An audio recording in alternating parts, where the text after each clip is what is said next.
हमारे चैनल में आपका स्वागत है।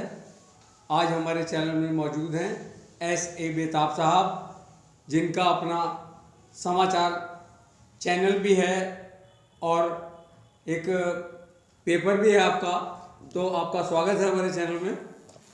और आज की जो हमारी आपसी बातचीत है, जिस चीज़ पर जोर दे रहे हैं, वो आपने प्रोग्राम किया था देश बचाओ नफरत मिटाओ। उसके अंतर्गत हमें बातचीत करनी है।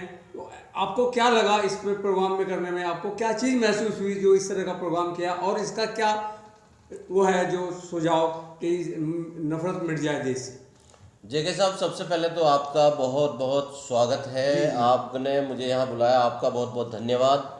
और आपके स्टूडियो में मैं आया और आपने बुलाया, ये मेरे लिए बहुत ही गौरव की बात है। जिस तरह से आपने ये सवाल किया कि नफ़रत मिटाओ देश बचाओ, तो नफ़रत मिटाओ देश बचाओ, ये आज हमारी नहीं, सब लोगों की ज़रूरत है। और बेताब समाचार एक्सप्रेस के नाम से हम एक समाचार पत्रिका निकालते हैं जो 2003 से हमने शुरू की थी। और अल्हम्दुलिल्लाह, अल्लाह का शुक्र है कि हम उसमें कामयाब है। जो स्लोगन हमने उस पर दिया था, हाँ, कि राष्ट्र प्रेम और सांप्रदायिक सौहार्द का मजबूत आधार। तो राष्ट्र प्रेम हमारे लिए सबसे पहले है और सांप्रदायिक सौहार्द बेहद ज़रूरी है, क्योंकि अगर सांप्रदायिकता होगी तो नफरत फैलेगी। और नफरत और विद्वेष ये जो है, ये इस तरह से समझो जैसे कि भट्टी जो है लकड़ी को खा जाती है, आग जो है लकड़ी को खा जाती है। इसी तरह के समाज के ताने बाने को नफरत मिटाने का काम कर रहे हैं। इसको खा जाएगी जी, नफरत जो है ताने बाने को मिटाने का काम करती है।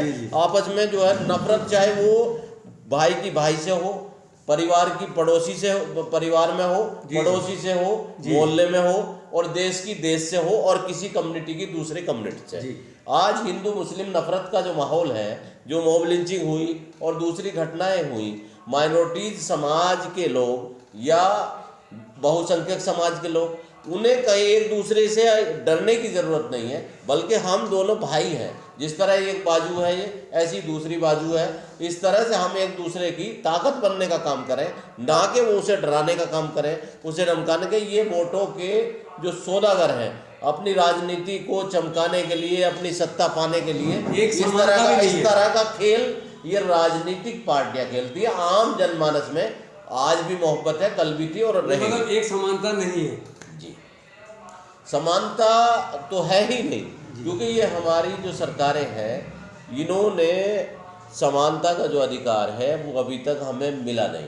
बाबा साहब भीमराव अंबेडकर ने जो संविधान दिया हमें, उस संविधान के अनुसार जो हमें अधिकार मिलने चाहिए थे, वो अधिकार अभी तक हमें नहीं मिले।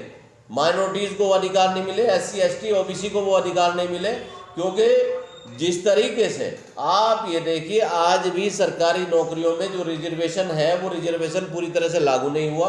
और अब प्राइवेटाइजेशन का ऐसा दौर चलाया है कि बेरोजगारी बढ़ती जा रही है। और जो ये सदियों से जो समाज अनटचबिलिटी, छुआछूत का शिकार रहा है, उसके साथ जो है उसको सम्मान नहीं मिला है, उसको शिक्षा का पूरा मतलब वो अधिकार नहीं मिला। आज भी वो, तो आज भी उसको वो अधिकार नहीं मिल रहे।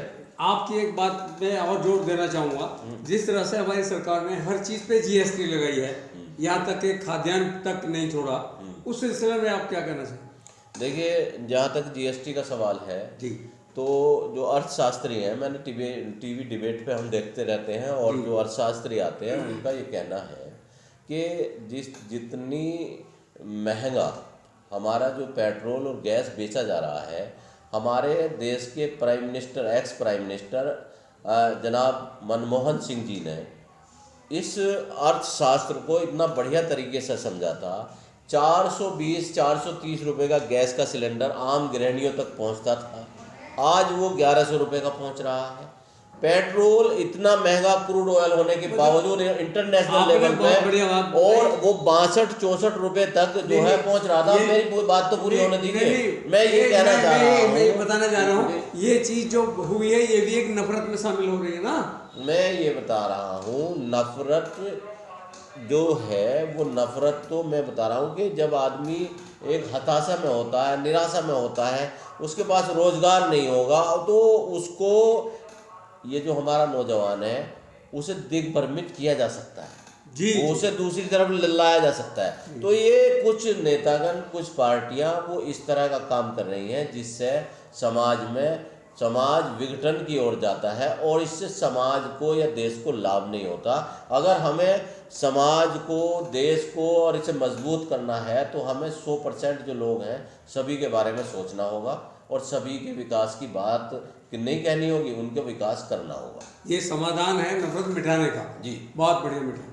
तो अभी आपने सुना हमारे ऐसे बेताब साहब, इन्होंने इतना अच्छा बताया कि इस हर चीज़ को सोच समझ कर चलना होगा नफरत मिटाने के लिए, देश को बचाना होगा।